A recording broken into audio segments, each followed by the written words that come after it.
Welcome to the Genius Circle community, where we explore the depths of human potential and psychological transformation.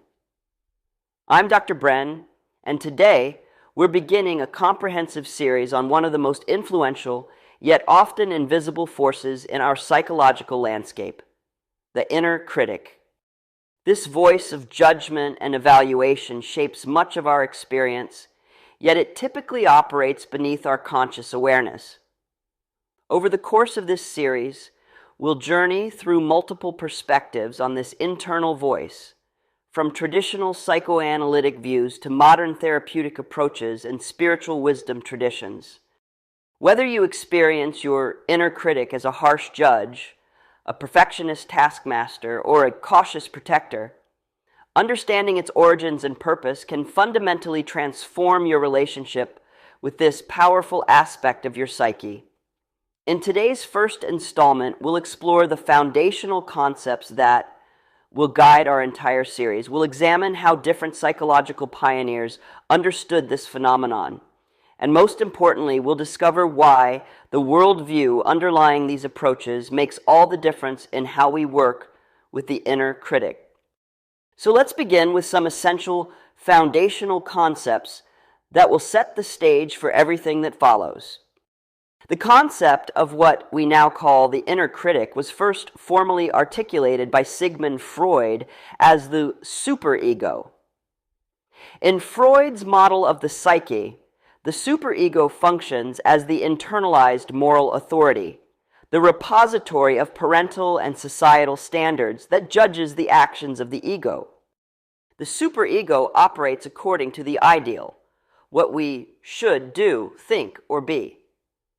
Unlike the pleasure-seeking aspect of Freud's personal unconscious or the reality-balancing ego, the superego functions to restrict and inhibit based on internalized rules.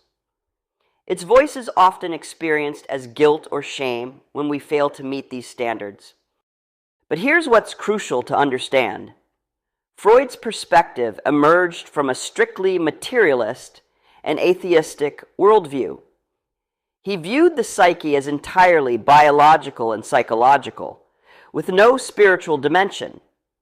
This materialist foundation influenced all of Western medicine and psychology that followed, often framing the inner critic solely as a psychological mechanism with no higher purpose. This limitation of the atheistic, materialistic worldview creates a profound problem in working with the superego. In Freud's model, the superego represents the highest moral authority available to the psyche. There is no higher voice of guidance beyond this internalized parent. Without access to any authentic transcendent dimension, the superego effectively becomes a false voice of God, an ultimate authority with no further appeal possible. This creates a double bind. Either submit to this internalized voice of judgment or rebel against it with nothing to put in its place. The superego becomes both oppressive and indispensable, as it represents the only moral compass available in a materialist framework. This explains why purely Freudian approaches often struggle to truly transform the inner critic. They can only modify its demands rather than transcend its fundamental authority. Roberto Assagioli, founder of psychosynthesis, represented a revolutionary shift away from Freud's materialist paradigm. Assagioli, a psychiatrist who initially trained in psychoanalysis, deliberately broke from Freud's reductionist approach to embrace a worldview that acknowledged the spiritual dimension of human experience. Unlike Freud, Assagioli believed in the soul or higher self and recognized the human capacity for transcendence and spiritual development. This spiritual foundation fundamentally transformed how Assagioli understood psychological phenomena, including the inner critic. In his view, the inner critic represents one of many subpersonalities that develop within us, often a particularly dominant one. Assagioli distinguished between the lower unconscious, where repressed material lives, and the higher unconscious or superconscious, the source of inspiration, intuition, and transpersonal experiences. The inner critic often pulls material from both realms, using higher aspirations as a standard against which to judge our lower impulses. Most importantly, Assagioli introduced the concept of the observer self, or I, the consciousness that can witness the critic's voice without being identified with it. This capacity for disidentification forms the foundation for much of our transformational work with the inner critic and points toward the transpersonal self beyond all subpersonalities. Carl Jung further developed this spiritual revolution in psychology. Like Assagioli, Jung rejected Freud's purely materialist framework in favor of a view that embraced the reality of the psyche's spiritual dimension. Jung recognized the inherent religious function of the human psyche and the importance of spiritual experience for psychological wholeness. A critical distinction in Jung's approach was his shift away from Freud's triadic model of ID, ego, and superego. While Freud's system culminated in the superego as moral authority, Jung introduced a quadratic model that allowed for ongoing transformation and transcendence. This fundamental shift reorients the entire understanding of the psyche. For Jung, the highest organizing principle was not moral authority, but the drive toward wholeness, what he called individuation. The self-archetype, representing the totality of the psyche, functions as an integrative force that continuously seeks balance and completeness rather than perfection or compliance.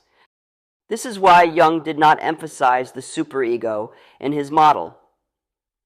He viewed Freud's triadic structure as potentially rigid and limiting, capable of reinforcing a static personality organization that could even foster narcissistic structures. By contrast, Jung's quadratic model introduces what we might call the transcendent third, a dynamic element that continuously transforms the system rather than allowing it to become fixed. Jung explored the inner critic primarily through his concepts of persona and shadow. The persona represents the mask we wear in social situations, while the shadow contains disowned aspects of ourselves.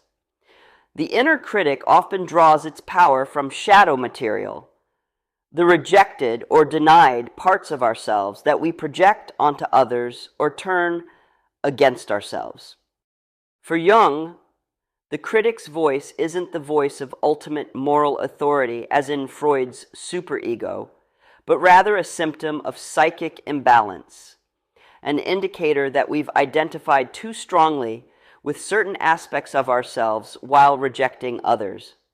The critic's harsh judgment reflects the tension between our conscious ideal and the disowned shadow. The Jungian approach to the inner critic thus differs fundamentally from the Freudian. Rather than strengthening, moderating, or appeasing the critic, which would be working within the triadic model, Jung's approach involves recognizing the critic as one voice among many, understanding its relationship to the shadow, and ultimately integrating the rejected aspects that the critic condemns.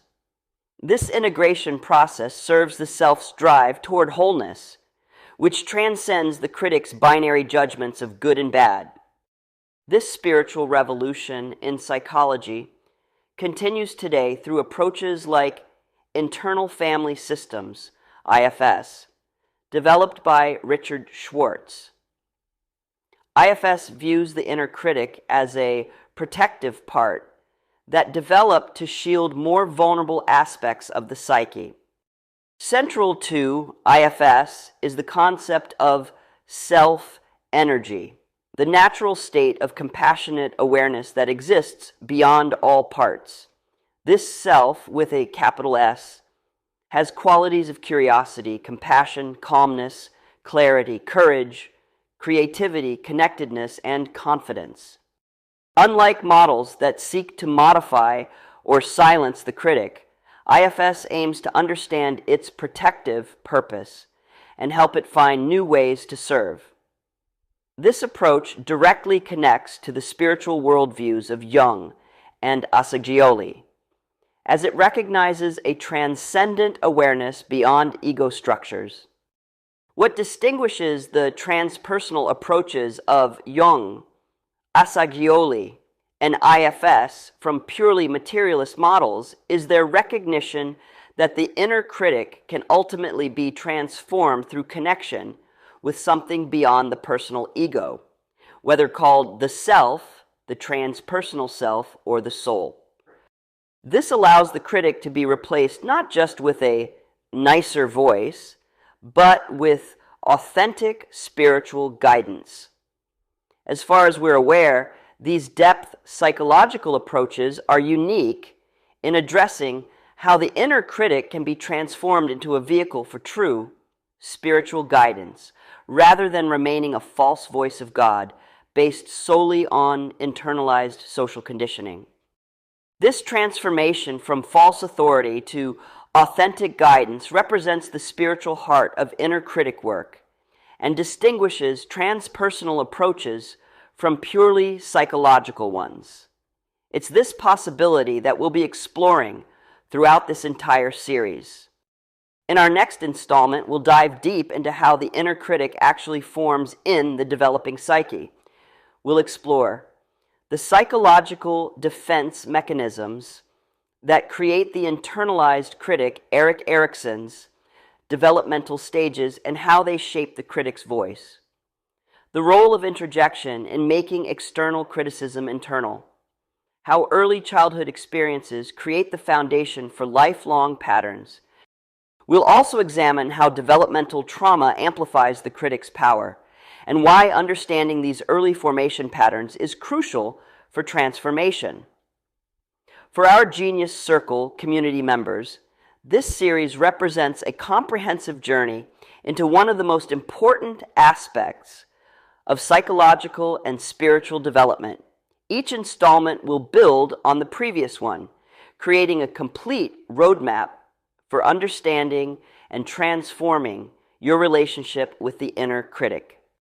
Thank you for joining me in this first exploration of the inner critic.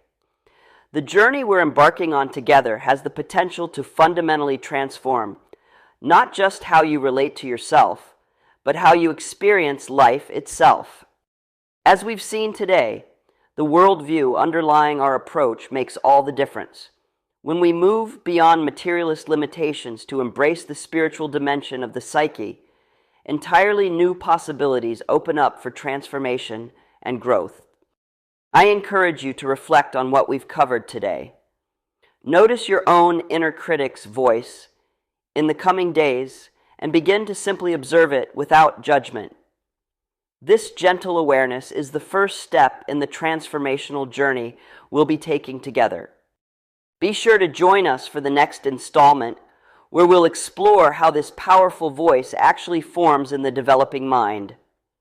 Until then, may you approach yourself with the curiosity and compassion that are the hallmarks of authentic spiritual growth.